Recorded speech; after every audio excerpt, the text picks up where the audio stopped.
샬롬, 이동춘 목사입니다. 오늘도 여러분의 삶이 주님의 평안으로 가득하시길 기원하며 하나님의 말씀을 나누겠습니다. 오늘 주시는 말씀은 요한복음 4장 27절에서부터 42절까지의 말씀입니다. 이 말씀 중에 27절로부터 34절까지 읽겠습니다. 이때 제자들이 돌아와 예수께서 여자와 말씀하시는 것을 이상히 여겼으나 무엇을 구하시나이까 어찌하여 그와 말씀하시나이까 묻는 자가 없더라. 여자가 물동이를 버려두고 동네로 들어가서 사람들에게 이르되 내가 행한 모든 일을 내게 말한 사람을 와서 보라. 이는 그리스도가 아니냐 하니 그들이 동네에서 나와 예수께로 오더라. 그 사이에 제자들이 청하여 이르되 랍비여 잡수소서. 이르시되 내게는 너희가 알지 못하는 먹을 양식이 있느니라. 제자들이 서로 말하되 누가 잡수실 것을 갖다 드렸는가 하니 예수께서 이르시되 나의 양식은 나를 보내신 이의 뜻을 행하며 그의 일을 온전히 이루는 이것이니라. 아멘. 요한복음 4장 27절로부터 42절 말씀을 본문으로 어리둥절이라는 제목의 요한복음 17번째 시간의 말씀을 나누도록 하겠습니다. 역사를 바라보는 두 개의 관점이 있지요. 하나는 역사를 우연으로 보는 관점입니다. 모든 일은 우연의 연속이라는 것이지요. 어쩌다 그렇게 됐고 어쩌다 보니 일이 여기까지 왔다는 것입니다. 다른 하나는 역사를 필연으로 보는 관점입니다. 역사는 우연을 가장한 필연이라는 것이지요. 어떤 목적을 향하여 반드시 그렇게 된다는 것입니다. 자, 여러분은 역사를 우연의 연속이라고 보십니까? 우연을 가장한 필연이라고 보십니까? 오늘 본문에서 이 답을 함께 찾아보겠습니다. I am he. 내가 당신이 기다리고 있는 바로 그 메시아요 라는 말을 들은 사마리아 여자는 분명 어리둥절했을 것입니다. 지금 자신 앞에서 내가 그요 라는 예수님은 그녀가 대망하고 있던 메시아상이 아니기 때문입니다. 그녀만이 아니라 대부분의 유대인들이 기다리는 메시아는 천군 천사를 대동하고 오실 분이었습니다. 그러니 I am he 라는 예수님께 어리둥절할 수밖에 없었을 것입니다. 이런 추측이 가능한 것은 27절의 상황 때문입니다. 제자들이 먹을 것을 구해 돌아왔을 때 예수님과 이 여자 사이에 심각한 대화가 있었던 것 같습니다.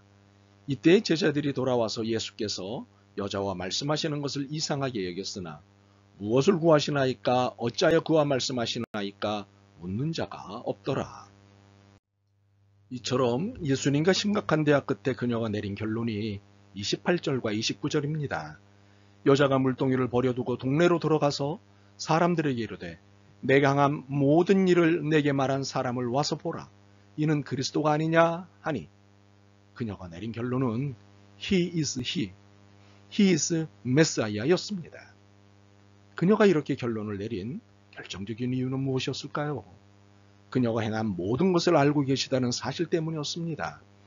내가 행한 모든 일을 내게 말한 사람을 와서 보라. 그녀는 예수님께서 자신이 행한 모든 것을 알고 계시다는 사실에 영혼의 백기를 들고 영적 투항을 한 것입니다. 무엇을 하셨을까요? 사마리아 여자가 마실 물 문제를 해결하기 위해 나왔으나 진짜 문제는 물이 아니라 영혼의 갈증이라는 것을 알고 계셨습니다. 그러나 현실의 문제에 눌려 이 사실을 놓치고 있던 그녀에게 강력한 영적 텐션, 영적 긴장을 던짐으로 이 사실을 깨닫고 인정하게 하셨던 것이지요. 결정적인 영적 텐션은 가서 내 남편을 불러오라는 주문이셨습니다. 이에 당황한 그녀가 나는 남편이 없나이다고 하자 내가 남편이 없다는 말이 옳도다. 너에게 남편 5이 있었고 지금 있는 자도 내 남편이 아니니 내 말이 참되도다 라고 하신 것입니다. 그녀는 이 영적 텐션에 무너졌습니다. 얼마나 민망하고 부끄러웠을까요? 하지만 마지막까지 감추고 감췄던 그 내밀한 속내를 다 들킨 순간 그녀는 더 이상 부끄러워하지 않았습니다. 자신의 마지막 자존심은 무너졌지만 그녀가 진정으로 갈증을 느끼고 있던 부분을 알게 되었기 때문입니다.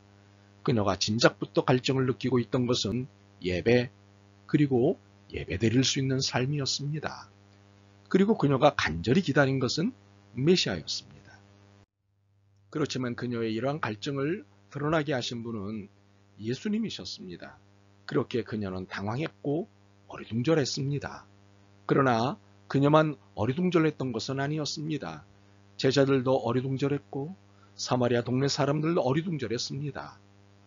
왜 어리둥절했을까요? 제자들의 어리둥절의 시작은 예수님의 행동 때문이었습니다. 사마리아 길을 통과하자고 하신 것도 당황스러운데 사마리아 사람, 그것도 여자와 이야기를 하고 계시는 것에 당황하였던 것입니다. 27절의 행간의 분위기를 읽어보시죠. 이때 제자들이 돌아와서 예수께서 여자와 말씀하시는 것을 이상히 여겼으나 무엇을 구하시나이까? 어찌하여 그와 말씀하시나이까? 묻는 자가 없더라. 이 상황이 당연해서 질문을 안 한 것이 아니었습니다. 이 상황이 어리둥절했기 때문입니다. 혹자는 예수님의 권위에 눌려 질문을 못했다고 독해하시는 분들도 있습니다만 그보다는 당황했고 어리둥절했기에 차마 질문할 수 없었다고 보는 편이 맞을 것 같습니다. 제자들이 이 상황에서 한 말은 잡수소서였습니다. 그러자 예수님은 내게는 너희가 알지 못하는 먹을 양식이 있느니라는 말씀을 하셨습니다. 이 말씀에 제자들은 또다시 당황하고 어리둥절해졌습니다. 33절을 보시죠. 제자들이 서로 말하되 누가 잡수실 것을 갖다 드렸는가? 느낌이 오죠. 사마리아 사람들의 어리둥절도 만만치 않았습니다. 그들의 어리둥절은 사마리아 여자 때문이었습니다. 28절에서 30절을 보겠습니다. 여자가 물동이를 버려두고 동네로 들어가서 사람들에게 이르되 내가 행한 모든 일을 내게 말한 사람을 와서 보라. 이는 그리스도가 아니냐 하니 그들이 동네에서 나와 예수께로 오더라. 평소 이 여자의 생활은 남의 눈에 띄지 않게 사는 것이었습니다. 그래서 동네 사람들은 그녀의 존재를 종종 잊었을지도 모릅니다. 그런 그녀가 모습을 드러내고는 사람들에게 난데없이 이야기를 한 것 아니겠습니까? 내가 한 일을 모두 알아맞히신 분이 계십니다. 와서 보십시오. 그분이 그리스도가 아닐까요? 평소 자신의 존재를 드러내지 않았던 그녀였으니 이런 난데없는 말에 동네 사람들이 어리둥절해졌음이 분명합니다. 이처럼 제자들도 동네 사람들도 이 상황에 어리둥절해졌지만 이내 이 상황에 대한 이해를 갖기 시작했습니다. 왜냐하면 예수님께서 상황을 정리해 주셨기 때문입니다. 먼저 제자들에게 정리해 주셨습니다. 31절부터 38절입니다. 그 사이에 제자들이 청하여 이르되 랍비여 잡소서서 이르되 내게는 너희가 알지 못하는 먹을 양식이 있느니라. 제자들이 서로 말하되 누가 잡수실 것을 갖다 드렸는가 하니 예수께서 이르시되 나의 양식은 나를 보내신 이의 뜻을 행하며 그의 일을 온전히 이루는 이것이니라. 너희는 넉 달이 지나야 추수할 때가 이르겠다 하지 아니하느냐? 그러나 나는 너희에게 이르노니 너희 눈을 들어 밭을 보라. 희어져 추수하게 되었도다. 거두는 자가 이미 삭도 받고 영생에 이르는 열매를 모으나니 이는 뿌리는 자와 거두는 자가 함께 즐거워하게 하려 함이라. 그런즉 한 사람이 심고 다른 사람이 거둔다는 말이 옳도다. 내가 너희로 노력하지 아니한 것을 거두러 보내었노니 다른 사람들은 노력하였고 너희는 그들이 노력한 것에 참여하였느니라. 예수님의 이 긴 설명을 한마디로 정리할 수 있을까요? 할 수 있습니다. 이 여자는 전도 대상자였다입니다. 이 여자를 만나기 위해 예수님은 파격에 파격을 거듭하셨던 것입니다. 유대인에게는 금기의 땅인 사마리아 땅을 밟으신 일, 유대인이라면 하지 않는 사마리아 사람과 말 섞으신 일, 더욱이 남자가 여자와 말 섞지 않는 문화에서 사마리아 여자와 말 섞으신 일 등은 파격에 파격이셨습니다. 그런데 이 모든 파격은 이 여자를 구원하시려는 이유 때문이었습니다. 하나님의 구원의 계획이 작동한 것이지요. 34절과 35절에서 이를 분명히 읽을 수 있습니다. 나의 양식은 나를 보내신 이의 뜻을 행하며 그의 일을 온전히 이루는 이것이니라. 너희는 넉 달이 지나야 추수할 때가 이르겠다 하지 아니하느냐?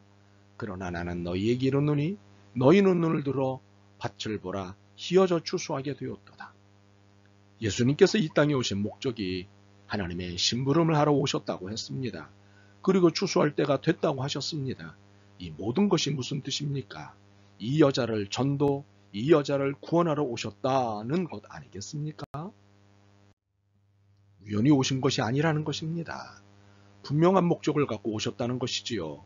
우연의 연속이 아니라 우연처럼 보이지만 필연적인 역사를 진행하신 것입니다. 이것은 사마리아 사람들에게도 마찬가지였습니다. 이 사마리아 여자와 함께 사마리아 전체가 전도의 구원의 대상이었던 것입니다. 사마리아 사람들이 처음에는 이 여자의 전도를 받고 예수님을 만났습니다. 그러나 예수님은 진작부터 이런 과정을 주도하고 계셨던 것이지요. 41절과 42절을 봅니다. 예수의 말씀으로 말미암아 믿는 자가 더욱 많아 그 여자에게 말하되 이제 우리가 믿는 것은 내 말로 인함이 아니니 이는 우리가 친히 듣고 그가 참으로 세상에 구주신 줄 알미라 하였더라. 물론 전체적인 분량으로 보면 사마리아 여자를 구원하시는 중에 사마리아 사람들은 덤으로 덕을 본 것처럼 보일 수도 있습니다. 더욱이 대화의 초점도 이 여자에게 맞춰져 있기 때문입니다. 그러나 이 또한 우연처럼 보이는 필연의 역사였습니다. 34절과 35절의 말씀을 보면 여기에도 적용이 되기 때문입니다. 나의 양식은 나를 보내신 이의 뜻을 행하며 그의 일을 온전히 이루는 이것이니라. 너희는 넉 달이 지나야 추수할 때가 이르겠다 하지 아니하느냐? 그러나 나는 너희에게 이르노니 너희 눈을 들어 밭을 보라. 희어져 추수하게 되었도다. 우리의 인생은 종종 어리둥절한 일들을 만납니다. 당황스럽게도 말입니다. 어째 이런 일이 나에게 라는 말을 하게끔 만드는 일들이 벌어집니다. 그러나 이 사건을 통해 확인하다시피 우연은 없습니다. 우연처럼 보일 뿐 모든 것은 하나님의 섭리 가운데 이루어지는 거룩한 역사일 뿐입니다. 그러므로 어리둥절한 일을 만나거든 기대하십시오. 하나님의 합력하여 이루시는 선을 기대하십시오. 아멘. 주님, 어느 한순간도 주님의 사랑의 품, 주님의 깊은 은혜의 팔로부터 벗어나는 것이 없음을 다시 깨닫습니다. 역사의 모든 순간들이 주님의 주권 아래 있음을 인정합니다. 주님의 뜻을 이루시옵소서. 예수 그리스도의 이름으로 기도드립니다. 아멘. 오늘도 여러분의 믿음과 삶을 응원합니다. 사랑합니다.